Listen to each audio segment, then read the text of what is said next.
Bonjour, nous voilà de nouveau pour une autre étude, et celle-ci, c'est la 11e de l'étude de Marc.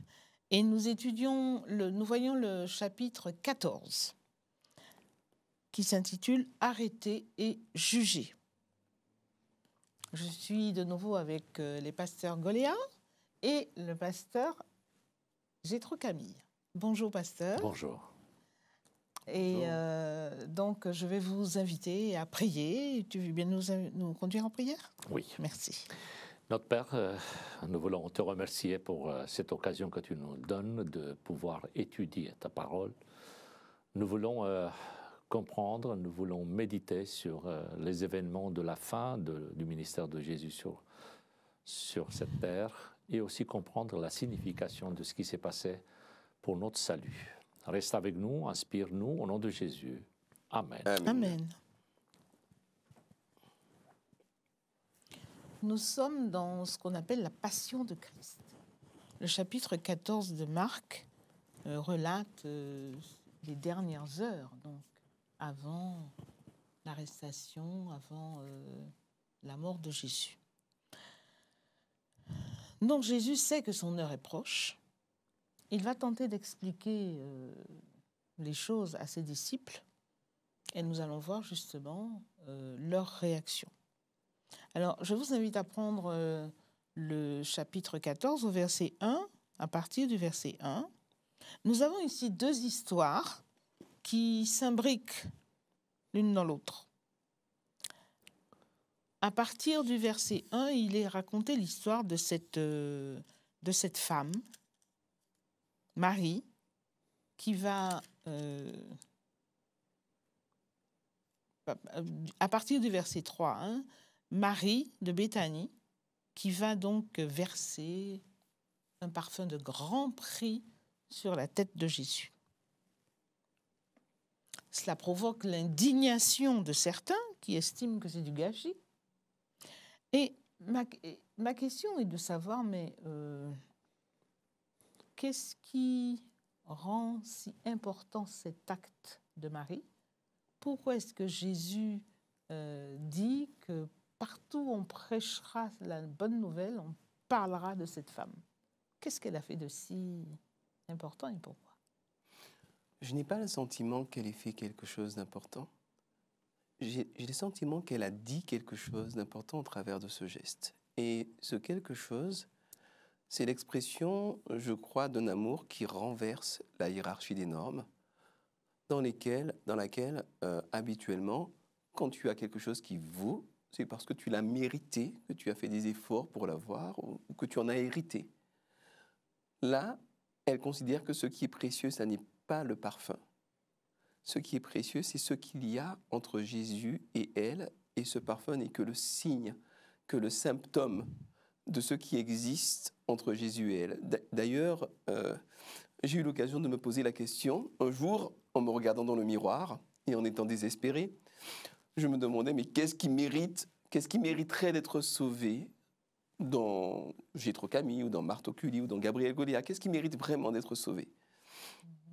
Je suis arrivé à une conclusion personnelle, mais à mon sens, la conclusion personnelle, c'est ce qui mérite d'être sauvé et qui a une valeur absolue aux yeux de Dieu, c'est la qualité de l'amour qu'il y aura eu entre nous et Dieu, et puis entre nous autres. C'est quelque chose que rien ne peut remplacer. Autant notre corps, Dieu peut le recréer, notre psychologie peut la recréer, mais la relation et ce qui a vécu comme amour, c'est quelque chose d'absolument précieux. Et je pense que c'est ce qu'incarne ce geste-là. Ça n'est pas tant le geste en lui-même ou le parfum ou l'odeur en soi-même, c'est plutôt tout ce que ça dit, en fait, de l'amour de cette femme pour Dieu et pour Jésus. D'accord. Quand Jésus dit « elle a fait ce qu'elle a pu », en parlant de cette femme, hein, Marie de Béthanie, « elle a d'avance embaumé mon corps pour la sépulture ». En fait, Jésus annonce là clairement qu'il va bientôt mourir. Effectivement, avec les chapitres 11 à 16 de l'Évangile selon Marc, nous rentrons dans la dernière ligne droite. C'est la dernière semaine et chaque événement est important, chargé d'émotions, de signification. Et là, nous sommes dans une reconnaissance de son ministère et de la suite. Et là, nous avons donc rapidement le tableau. Nous sommes plusieurs dans la même pièce, et puis il y a une femme qui fait quelque chose d'extraordinaire. Elle apporte un vase, il le casse. Là, il y a un parfum qui coule sur la tête de Jésus. Alors, deux logiques s'affrontent. Il y a ceux qui disent ça coûte tant, multiplié par, on aurait pu faire ceci, cela. Les bons mathématiciens, les bons comptables font tout de suite le calcul. C'est du gaspillage. C'est du gaspillage. Ça ne sert à rien. À quoi ça sert? Et puis il y a une autre logique, celle de Jésus, qui autorise une largesse extraordinaire. Ensuite, en plus, c'est à son encontre. Ce n'est pas juste pour quelqu'un. Donc ça s'appelle la générosité. On se propose jamais, auto-propose jamais. Hein. Là, il dit, laissez-les. Les pauvres, vous les aurez toujours. Là, pour une fois, il s'agit de moi. Pourquoi? Parce que par ce geste, elle reconnaît quelque chose d'extraordinaire et Jésus le confirme. Elle a embaumé mon corps. Elle m'a préparé pour l'étape suivante. Alors que vous êtes dans une logique de aidons les pauvres, apportons à gauche, à droite, on va faire ceci et cela. Vous ne comprenez pas le moment. Le moment est important. Ces deux logiques s'affrontent et c'est le cœur même du combat spirituel entre le bien et le mal. Vous avez parfois des projets louables, dignes d'être pris en considération, mais qui passent à côté. Alors Jésus leur dit, c'est vrai, c'est du gaspillage, c'est une perte. Cette femme, elle a beaucoup travaillé pour accumuler tout ce parfum. Il y a des spécialistes qui ont calculé le nombre de jours qu'elle a dû travailler pour s'acheter ce parfum. C'est pas anodin. Pas... Aujourd'hui, vous parlez du parfum. Bon, en général, la société moderne connaît le parfum. Mais à l'époque, c'était vraiment un sacrifice, un énorme exceptionnel. Et elle le fait. Eh bien, Jésus dit, face à ces logiques de calcul, de réalisme, des besoins concrets, je vous apporte une autre logique, celle de comprendre ce qui se passe actuellement. L'invitation n'est pas au gaspillage, n'est pas à la déconsidération de tout ce qui est responsabilité, etc. C'est pas un encouragement, une apologie de la laisser faire, valider les budgets tels qu'ils sont, c'est pas grave, c'est pas ça. C'est un appel à comprendre les temps prophétiques dans lesquels nous vivons et qui est le Messie actuellement. C'est quand même surprenant. On parle de cette femme débordant d'amour et qui accomplit ce geste envers son maître. Et en même temps, Marc nous parle tout de suite après de la trahison de Judas. Judas qui décide de vendre son maître, hein, de le trahir en acceptant également. Bon, là, on ne nous dit pas encore combien ça sera, mais comparativement à cette énorme somme d'argent que représente le parfum, eh bien, Judas va trahir son maître pour quelques pièces d'argent. C'est un contraste saisissant quand même. Effectivement. On peut rapidement parler de la trahison de Judas. Oui. Pour dire que, avec du recul, il y a des personnages qui essaient de comprendre la mentalité, la psychologie. C'est quand même étonnant. Vous êtes avec Jésus pendant des années et tout d'un coup, vous décidez de le vendre. Il y a une lecture qui est intéressante. Ce n'est pas pour le disculper, ce n'est pas pour amoindrir sa responsabilité, mais qui fait partie du contexte d'attente messianique de l'époque. Jésus est trop, j'allais dire, trop mou aux yeux de Judas. Il ne fait pas les choses comme il faut, d'après lui. Hein. Jésus est trop gentil, il prend son temps, il fait des guérisons, etc. Alors qu'on attend un Messie, quelqu'un qui va enlever le pouvoir romain, qui va faire des miracles dans le sens visible du terme, et non pas juste une guérison spirituelle. Et donc Judas, il va appuyer sur ce côté-là. Je veux provoquer la libération du peuple, parce qu'il peut le faire.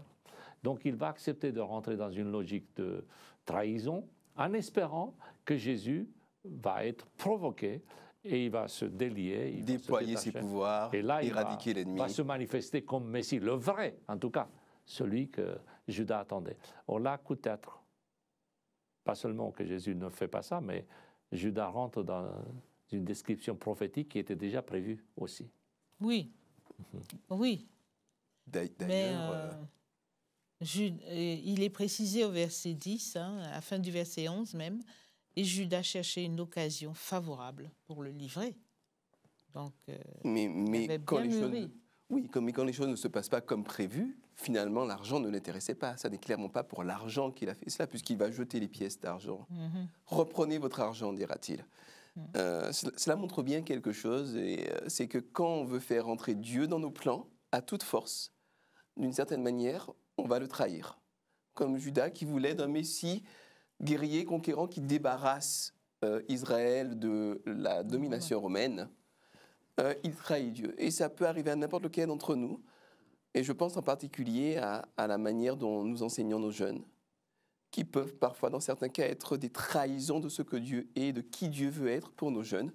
Ou je pense également parfois aux néophytes, les gens qui arrivent dans les églises, qui cherchent à connaître Dieu et puis qui reçoivent un enseignement décent, un enseignement édifiant. Et puis de temps en temps, ils ont quelques loups qui viennent les ravir et qui ils leur disent, voilà, on va te montrer la vraie foi. Si tu veux vraiment plaire à Dieu, alors tu vas faire ceci, tu vas pas manger cela, tu vas te comporter, tu vas comprendre comme ceci, tu vas te méfier de tel, voilà. Et d'un seul coup, en prétendant parler à la place de Dieu, en voulant finalement incarner Dieu, ça ne peut aboutir qu'à une forme de trahison et à beaucoup de dégâts, comme ce que Judas a provoqué. Parlons de la scène. Alors, Jésus va instituer la scène et il va dire, c'est la Pâque aussi, il va dire au verset 24, « Ceci est mon sang, le sang de l'alliance qui est répandu pour beaucoup. » Alors, est-ce que vous pouvez nous expliquer ce que c'est que le sang de l'alliance, ce sang dont parle Jésus, et qu'est-ce qu'il représente?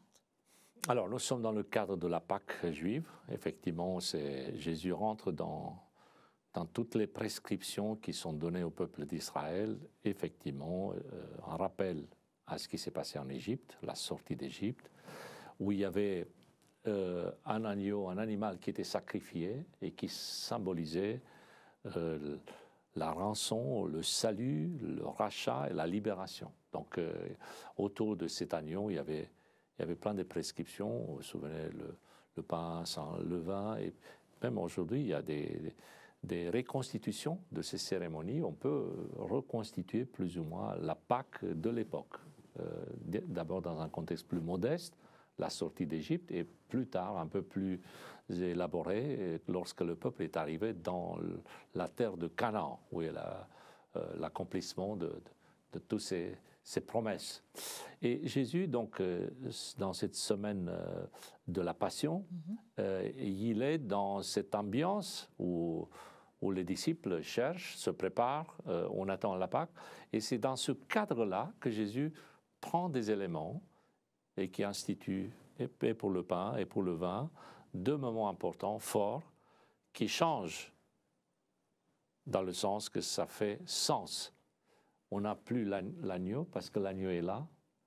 On n'a plus le sang versé, mais on aura la vie de Jésus qui va être donnée dans quelques heures. Donc, toutes ces prophéties et toutes ces pratiques-là, qui étaient celles du peuple jusqu'à maintenant, devient une réalité, un accomplissement.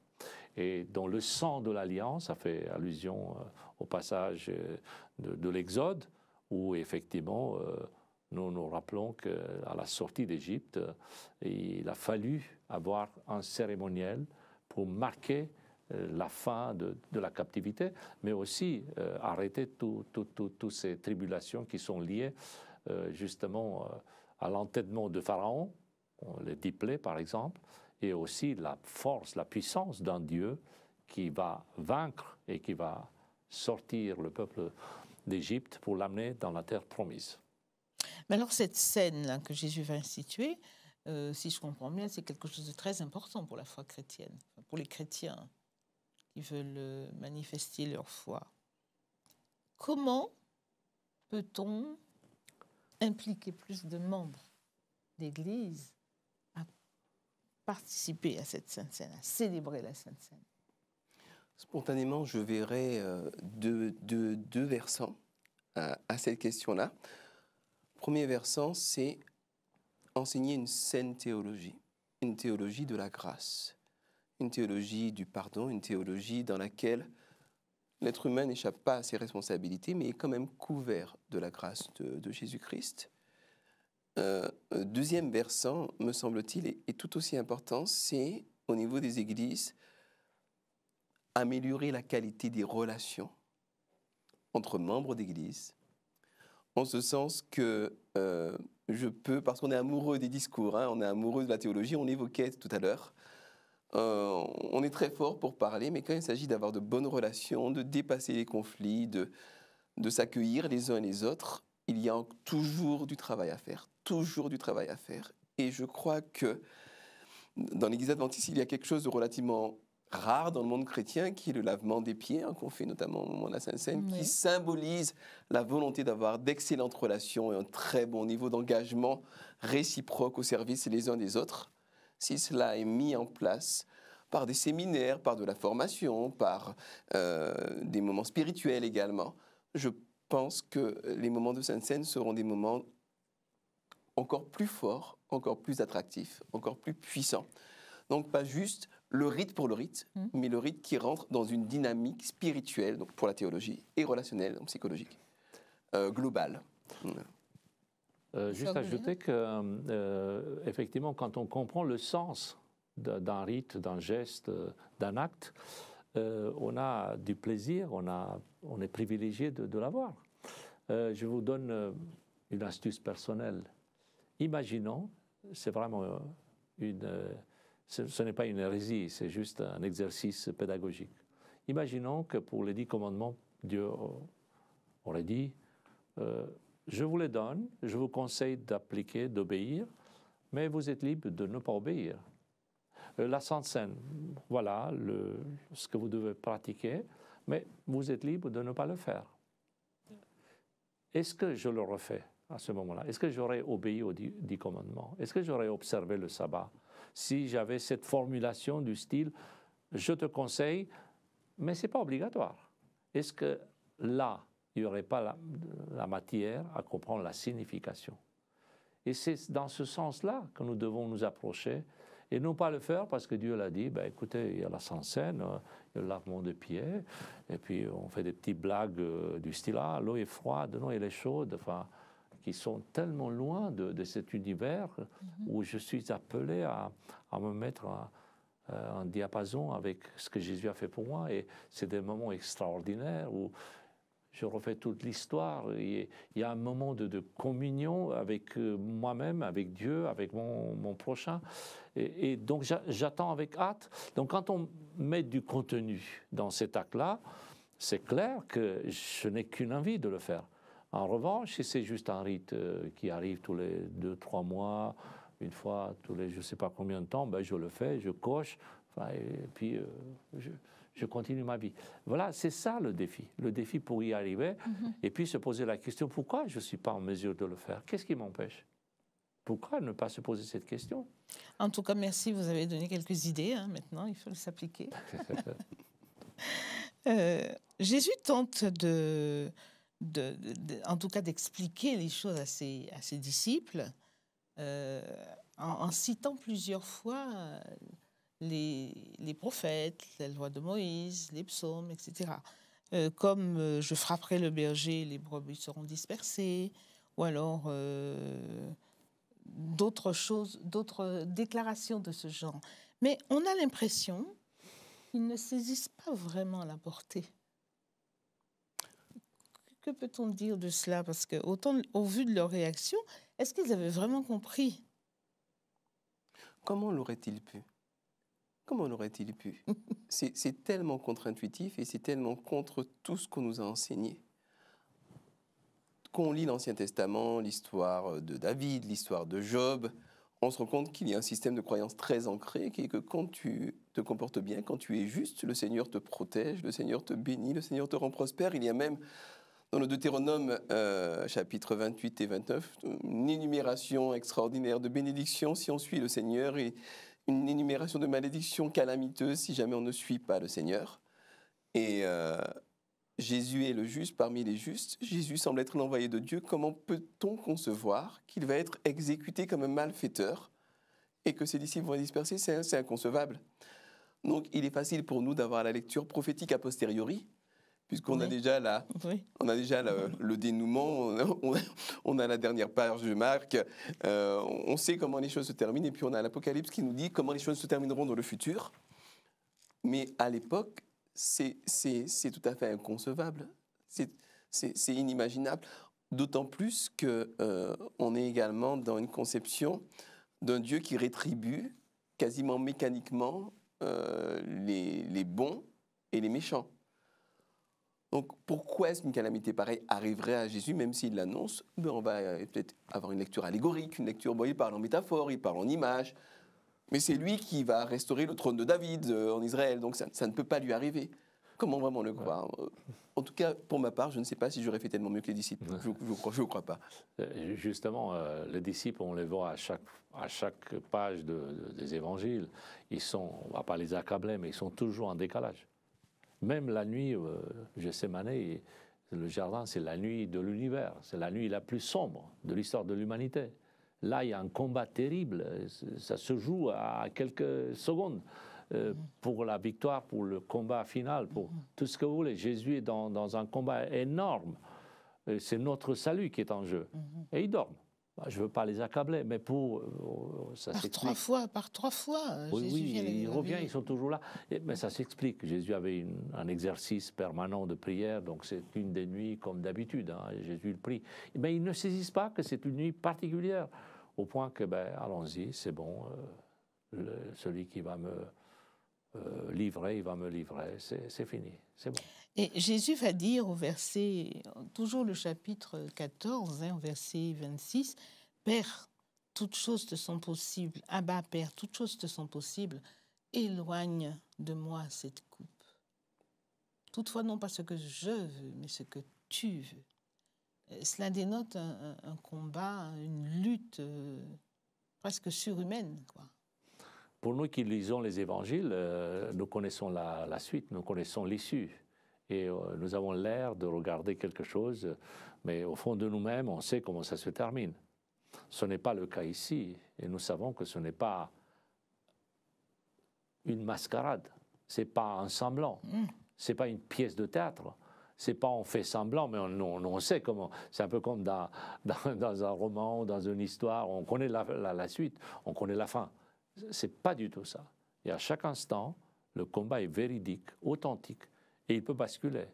Et nous savons très bien que si jamais ça ne se fait pas dans le bon sens, avec une bonne issue, le sort de l'humanité, la destinée de l'humanité est terrible. C'est la perdition pour l'éternité. Donc il y a un enjeu extraordinaire. C'est pour cela que ces gouttes qui tombent sur la terre, qui sont mélangées de sueur et du sang, c'est un combat intérieur d'une intensité unique. Et à côté, les disciples qui, eux, ne voient pas ce qui se passe, c'est nous, en fait, c'est notre histoire. Ils nous ressemblent, ces disciples, en fait. Ils nous ressemblent. Ouais.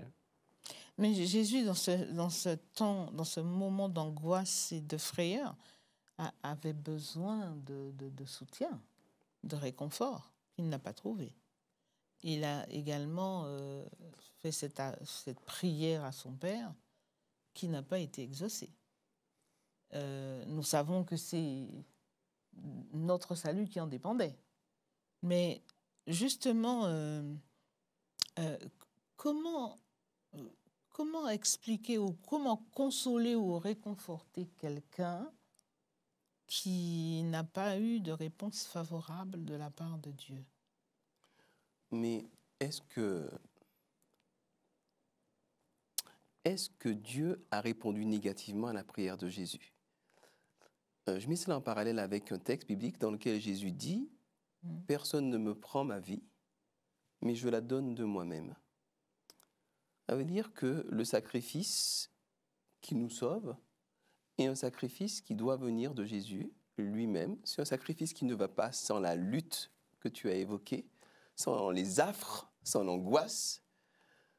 Mais ça n'est pas quelque chose que Dieu a souhaité arracher. Dieu n'a pas souhaité arracher à Jésus sa vie pour sauver l'humanité. C'est Jésus qui a choisi de donner sa vie en collaboration, en bonne intelligence, comment le dire. Moi, les mots m'échappent parce que la Trinité, c'est quelque chose de trop compliqué pour mon petit cerveau. C'est volontaire, c'est ça que tu dis. C'était parfaitement volontaire. Et il fallait que ce soit volontaire. Il est dit que Dieu a tant aimé le monde qu'il a donné son Fils unique, mais le Fils unique également dit que je me donne moi-même. Ce n'est pas quelqu'un qui me force à me donner. Donc je crois que ce combat était épouvantable, mais que Jésus a cherché le réconfort, a recherché le moyen d'échapper quelque part. Une partie de lui souhaitait. Vous savez, on a tous un instinct de survie. Hein, ce n'est pas parce que j'aime ma femme que je me jetterai je le ferai. Mais de cœur joyeux sous un camion pour lui éviter de se faire écraser. Je le ferai, mais je ne le ferai pas de cœur joyeux et avec un grand enthousiasme. Vous voyez ce que je veux dire? Donc, et puis pour le deuxième aspect, comment réconforter quelqu'un à qui Dieu a dit non? Ça, c'est vraiment une question super sensible, dans le sens que nous avons une capacité à attribuer à Dieu des réponses positives et à attribuer à Dieu des réponses négatives ou des silences. Donc, pour ma part, je ne me précipite jamais à attribuer à Dieu un oui, un non, mais j'essaie de comprendre. Et pour ma part, je rappelle toujours à quel point Dieu est bon et à quel point Dieu est bon et à quel point il est réconfortant de le contempler, d'être dans sa présence, sans forcément avoir d'explication aux tenants et aux aboutissants de la manière dont il semble interagir avec nous. Je pense que dans ce cas de figure, nous ne devrions pas, je vais y arriver, nous ne devrions pas avoir des réponses dogmatiques, c'est-à-dire c'est comme ça, c'est comme ça. Nous devrions avoir des réponses à partir de l'exemple de Jésus qui sont liées à la confiance, à l'expérience. Qu'est-ce que nous préférons, avoir des réponses à nos prières ou de rester en présence du Père? C'est ce que Jésus a fait. Il a demandé s'il est possible que la coupe soit éloignée, soit écartée, mais que ta volonté soit faite, pour qu'on puisse rester ensemble. Et nous savons qu'il a eu l'acceptation du Père. Et ça, c'est tout un exercice, un défi qui nous est présenté, à savoir, ce n'est pas juste la foi, ce n'est pas juste un automate où vous appuyez sur un bouton, il y a des choses qui tombent et vous les prenez, prière, réponse, prière, réponse. Ce n'est pas juste un avantage, c'est une relation qui consiste à passer par des moments de silence, par des moments de réponse. C'est un bonus qui vient. Donc nous ne préférons pas Dieu pour tout ce qu'il nous apporte, nous préférons Dieu pour tout ce qu'il est. Et ça, c'est très important. C'est toute la différence. Peut-être que dans notre présentation de la foi, de nos convictions, nous faisons cette erreur. On donne l'impression qu'on est en bonne santé, qu'on est croyant, tout est prospère autour de nous, qu'il y a la joie. Et puis un jour où tout cela s'écroule, il n'est pas là Dieu. L'exemple de Jésus nous montre à quel point il est important de rester avec Dieu, peu importe ce qui se passe, peu importe ce qui arrive. Et cette confiance-là, c'est un exercice qui prend du temps parfois. Ça nous amène à des expériences parfois douloureuses, compliquées. C'est un exercice qui est permanent, qui est un objectif, qui est un mode de vie finalement. Et nous savons très bien que Jésus a vaincu à chaque étape de sa vie. C'est un des moments où il est tenté, hein, mais il y en a plein d'autres, hein, où il peut tout quitter. Il ne le fait pas, parce que le plus important, c'est de rester en harmonie avec la volonté du Père. La volonté de son Père. Ce qui est, en germe, en miniature, le secret pour notre victoire aussi. Mais merci pour cette précision. Je voudrais dire un mot avant de terminer sur Pierre. Pierre avait juré même de ne pas renier Jésus. Or, nous avons vu qu'il a échoué lamentablement. Et pourtant, il va le regretter amèrement, il va se repentir. Et il va devenir d'ailleurs un des piliers de l'Église chrétienne naissante. Alors, que pouvons-nous, à partir de l'histoire de Pierre, donner comme espoir à quelqu'un, justement, qui aurait commis des erreurs et qui auraient peut-être peur de revenir ou à Jésus, ou ils craindraient.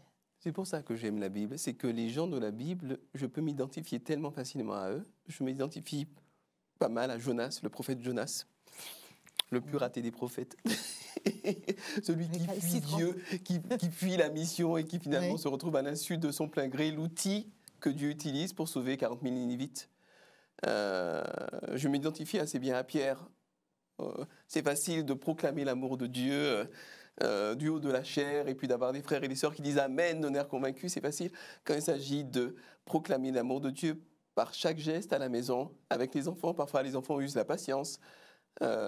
Avec les voisins, parfois les voisins sont bruyants.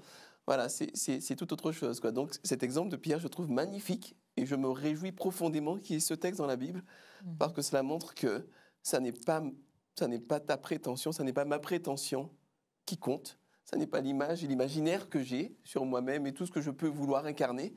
Ce qui compte, c'est qu'à un moment donné, quoi qu'il se soit passé, j'ouvre mon cœur à Dieu et Dieu est toujours là pour m'accueillir et permettre à ma repentance de faire de moi quelqu'un de plus humble et de quelqu'un de meilleur.